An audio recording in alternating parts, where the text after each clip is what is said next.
Jeshi la Polisi Tanzania lingependa kuwajulisha wananchi na wadau wengine kuwa hali ya usalama nchini ni shwari.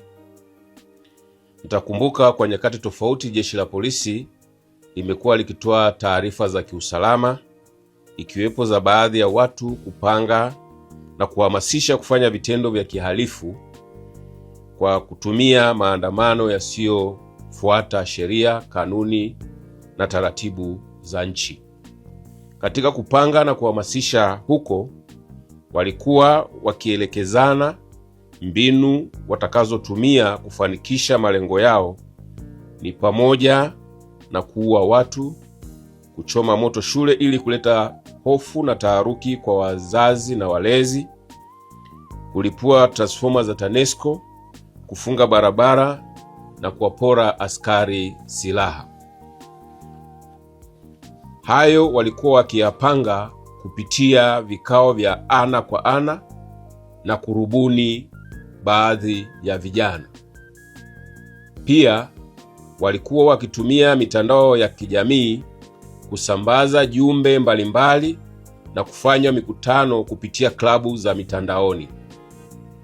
Kutokana na hali hiyo, jeshi la polisi kwa kushirikiana na vyombo vingine vya ulinzi na usalama walifanikiwa kuwafuatilia kwa karibu sana na kufanikiwa kukamata baadhi yao, na idadi yao tuliitangaza Julai 9, 2026, na kati yao wameshafikishwa mahakamani kama tulivyotoa taarifa tarehe 26 mwezi wa 7, 2026, na wengine bado wanaendelea kutafutwa. Tunawashukuru sana wananchi kwa ushirikiano waliouonyesha, kwa namna walivyozingatia maelekezo na kutokufuata au kushiriki katika vitendo vya kihalifu vilivyokuwa vinapangwa na kuhamasishwa. Kitendo cha wananchi kuvikataa vitendo hivyo, ndiyo maana tunaweza kusema leo nchi yetu ipo shwari.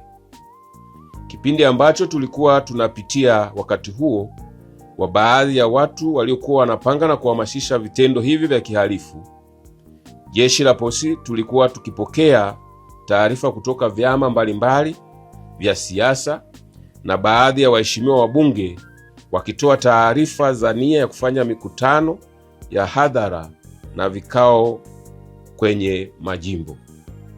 Jeshi la polisi ambalo ndilo lenye mamlaka ya kusimamia usalama katika mikutano ya aina waliokuwa wakitoa taarifa, tulikuwa tukiwaita na kufanya nao vikao na kuwashauri kuahirisha kutokana na hali iliyokuwepo.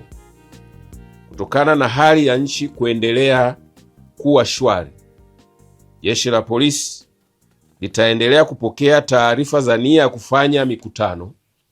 Hivyo wenye nia hiyo waendelee kuwasilisha taarifa kwa wakuu wa polisi wa wilaya kama sheria inavyoelekeza. Aidha, jeshi la polisi linaendelea kutoa wito kwa kila mmoja wetu kuendelea kuvikataa na kutoa taarifa za viashiria vyovyote vile vya kupanga kutenda uhalifu au kuhamasisha vitendo vya kihalifu, ili hatua za haraka zichukuliwe kuvidhibiti kabla ya kukua na kuwa uhalifu, kwani amani na usalama ndiyo mtaji wetu wa kwanza katika shughuli zetu zote za kiuchumi na kijamii.